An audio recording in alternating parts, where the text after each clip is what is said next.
my goals. So I had a couple of daily goals. Read my scriptures 10 minutes a day. And then I wanted to do like a workout exercise kind of thing, 15 minutes a day for like 5 days a week. So like not Sundays and then one other free day. And then 15 minutes a day, like deep thinking, meditation, that sort of thing. And then I set a weekly goal to spend at least 1 hour every week finding a new recipe and then preparing and making it. So those were the goals I set. It was pretty fun. It was good stuff. It was like things I had, thought about a little bit here and there, but I really wanted to nail those down. And it was cool. I was able to accomplish really most of them. I mean, there's a thing, a couple days here and there where it was just tough. Things didn't work out, or I was kind of lazy, to be honest with it. But it was pretty good overall. And so for the consequences, I only had to do them a couple times, but I did. One of my consequences would like read a chapter of scripture and then write like a 300-word essay sort of thing. Kind of got that as an idea. Like my religion class, we would do that. So I figured that was a good consequence. I didn't really want to. I don't like writing that much, so it was something that I kind of wanted to avoid. And then another consequence was to stay home and cook on a day that I normally want to like go out. And I found that was like really really effective, because there are a lot of days where you're just like busy, running off to work or whatever. It's really convenient to just do something like that, to just go grab some food or something like that. So having this as a consequence, I really had to think ahead, make sure that I was actually doing it. So like, putting in the work now so I didn't have to worry about it later. But it was really cool. It was a good little exercise. I was able to follow through on pretty much all of my goals, gain a lot of stuff from it. Nice. Awesome. So what did you learn about accountability? I learned that's the last question. Yeah, no, I learned that it helps out a lot when you're accountable to other people, especially when you're like really serious about it, accountable to yourself. So like, I was talking to my parents about it every time I'd call them about once a week or so. I'd be telling them how I was doing, and I just felt like it was nice to have like something to talk about, be able to tell them your progress and what's going on. And really the biggest thing that was cool about it was just like gaining that sort of discipline. So for me, I tried to fit it into like my daily routine as much as I could to make, like set a specific time every single day. So for workout, I would always do like some kind of thing, like basically right as I got out of bed. And that helped me get the day started off better. For scriptures, I would usually do it like while I'm eating breakfast. So it wasn't like a big burden on my time anywhere else. It was just nice, to be able to like get your day started off right, exercising, reading scriptures along with everything else you normally do. It was a really good start. It kind of helped me to have a better rest of the day. That's awesome. Perfect. Okay, who wants to go next? I can go next. Okay. So my accountability project, the goals that I had set forward and everything were to read or listen to a conference talk every day, to go do something active at least 3 times a week, call home to my parents like once a week for a half hour, go to the temple at least once a month. And with those goals and everything, it's not that they were all hard things. It was just there was easy ways to get an excuse to not do it, or I just felt like I didn't have enough time. Because it's like reading a conference talk, it doesn't take very long. It's like 15 minutes, but it's something that I'm like, oh, I can push that off till later. It doesn't matter as much. Like in like short term, it's like I'll get to it later. But then it's bedtime and I've forgotten to do it, and I'm like, oh, well, I'll just read it tomorrow. But tomorrow never came for a long time. Right. So with all of these, the only thing I could think of as like a real consequence for time is the thing that sucks up probably the most of my time is Netflix. And so my consequence, if I didn't maintain doing my goals and get like at least a 90, I think it was like a 93% or whatever, like percent of the time doing it, I had to calculate it out. But it's like 93% of the time, if I didn't do it, I would cancel my Netflix subscription, which Whoa. The people I have, my roommate watches a lot of my Netflix, and then my parents are both on my Netflix, and my sister's on my Netflix. So they were really, really good accountability partners. Good. Because I was like, yeah, no, if I don't do this, I'm going to cancel the Netflix and everything. They all wanted me to keep doing the Netflix because it doesn't cost them anything. It's like, $10 a month for me. But so they were really good about keeping track of that. They would send me a text. They'd remind me. My roommate started reading the conference talks every day with me. It was actually really fun, and I felt a lot more productive, and I felt like I got a lot more done when I was able to do these things in there. Because I mean, I was still able to watch Netflix. I'm not gonna lie, I still was able to binge watch The Office. But like I felt like I was becoming a better person just overall because I was able to do the small things. It's helped me a lot in being able to do what needs to be done rather than doing what I want to do all the time. So, going to the gym and everything, it's like that helps me a lot. Reading the conference talks, reading my scripture flows together in small little things that we should do that we don't make a priority. And with this project, I was able to make the smaller things priority in my life without giving up the big things, if that makes sense. Mm-hmm. That's awesome. Okay, Stephanie, do you want to go next? Or do you want me to Sure. Yeah, I'll go.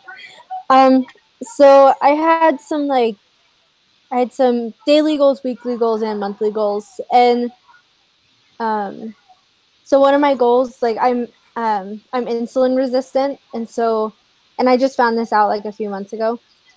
So I'm not supposed to have a lot of sugary stuff. So one of my goals was eating healthy and limiting myself to only one sugary item a day, like a soda or whatever. And that's really hard for me because I'm a huge soda drinker and I hate diet sodas. They're so nasty. And so that one was really hard for me. But some ladies at church started a no sugar challenge in January. And it was like a month-long challenge. And we weren't allowed to have any sugar at all for a month. And I stuck with it and I made it the whole month without any sugar.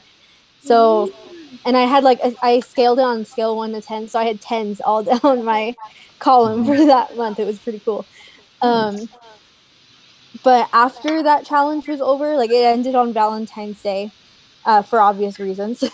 And it kind of like my eating habits really went downhill after that because it's like I went a whole month without having sugar and I kind of binged on Valentine's Day and then I was addicted to it again and I just couldn't stop. So like the last half of the semester, I really struggled with that eating healthy. And also it's been kind of a tough semester for me. Like I'm taking 15 credits and I have 2 kids and my husband works full time. So I have to really manage my time to get my homework done. And I'm like tired all the time because I'd be up till midnight every night and then be up in the morning with the kids.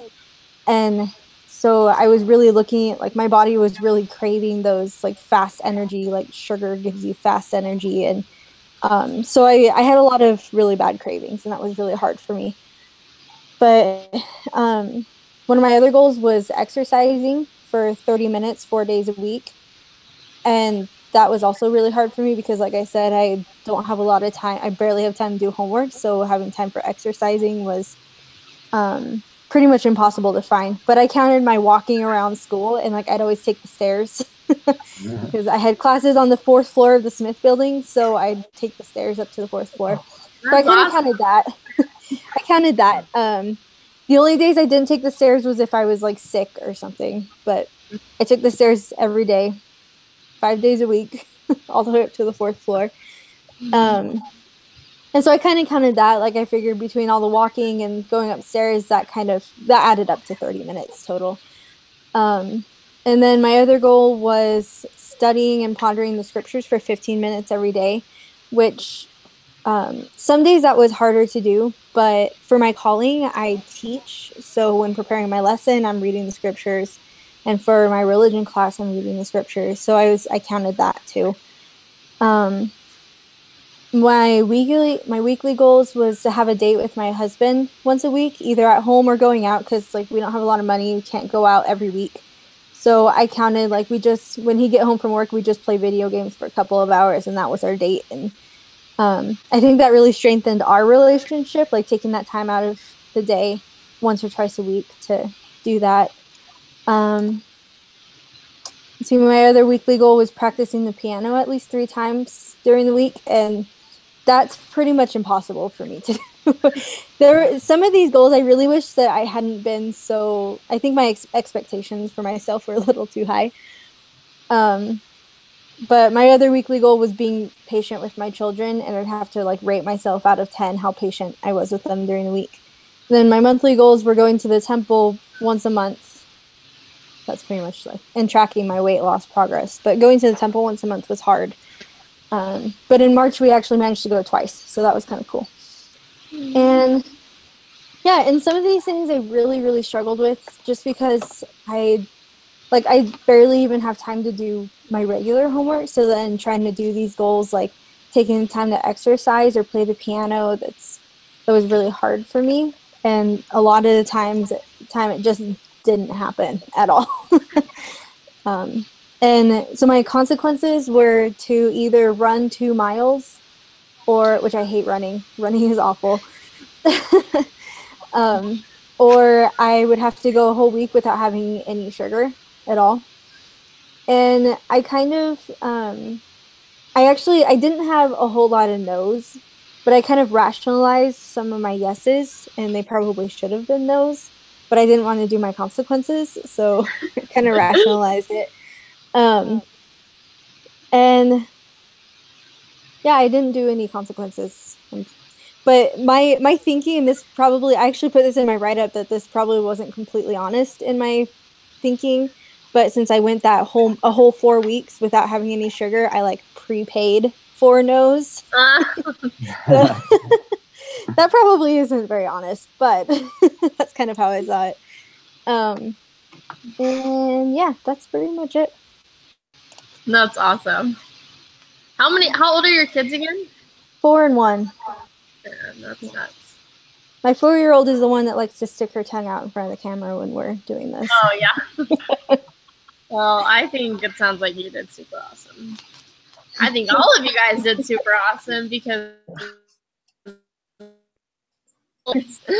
So, I did 2 goals because... So, at the very beginning of the semester, I had, like, a lot of health issues and stuff going on, and everything was just, like, seriously taking a toll on my body. And we were, like, in the middle of buying our house and moving, and, like, there was so much going on with the business and with just everything. So, like, I was just, like, way down here. Like, it was so not a highlight of my life. So I just made these 2 simple goals to help me to, like, have the Spirit with me more, and that was reading the scriptures every day, 15 minutes a day, and then also writing in my journal 4 times a week. When I was on my mission, I wrote in my journal every single day, like the whole 18 months. And I thought it was good because, you know, when you like have a crappy day or something, you're just like, oh, I hate my companion, life sucks. And you just kind of let it out in your journal, you know? So I kind of thought, oh, I'll try and do that and see if that will help. And so I did that, and it was super, super awesome. Like, I'm like way healthier, way happier now than I was at the beginning of the semester. So things have been like really good. Yeah, it's been a crazy semester, just like yours. I know how you feel. Yeah, it's just nuts. I'm glad it's over. Yeah, same with me. And so my consequences were if I didn't do it any of the days, and I missed a few days, you know, randomly for certain stuff, I had like a little cheat thing that I knew, like I was going out of town for some things, and I said I would like catch up. So I knew that ahead of time, so I kind of could give myself a break. Yeah.